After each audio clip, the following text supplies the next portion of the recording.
সংস্কারের বিষয়ে সরকার কি করতে চায় এটা স্পষ্ট নয়। এমনকি এতগুলো কমিশন গঠন করার পরেও এই যতগুলো কমিশন করেছে সবগুলো কিন্তু নির্বাচনের সঙ্গে সংশ্লিষ্ট নয়, রাজনৈতিক দলগুলোর সাথেও সংশ্লিষ্ট নয়। সুতরাং যেগুলো রাজনৈতিক দল, নির্বাচন এবং জেনারেল সেক্রেটারি বলেছেন যে বিষয়টি জনগণের কাছে যাবে, এর অর্থ হচ্ছে জনগণ যাদের যে কর্মসূচির পক্ষে ভোট দেবে ধরে নিতে পারি যে তারাই এই পরিবর্তন বা সংস্কারের দায়িত্ব পাবে।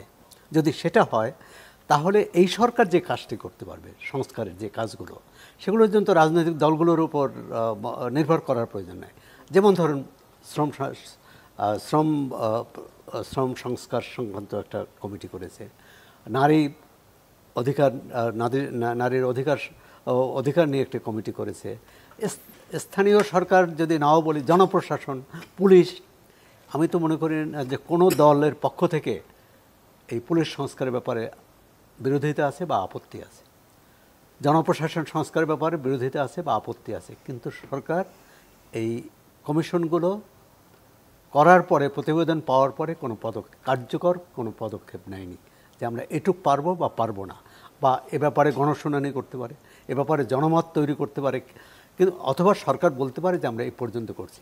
হ্যাঁ, নির্বাচনের বিষয়ে তারা কিছুটা বলবো বাধ্যবাধকতা, অর্থাৎ রাজনৈতিক দলগুলো তাদেরকে বাধ্য করেছে জাতীয় ঐকমত্য কমিশনের মাধ্যমে এই আলোচনা করা।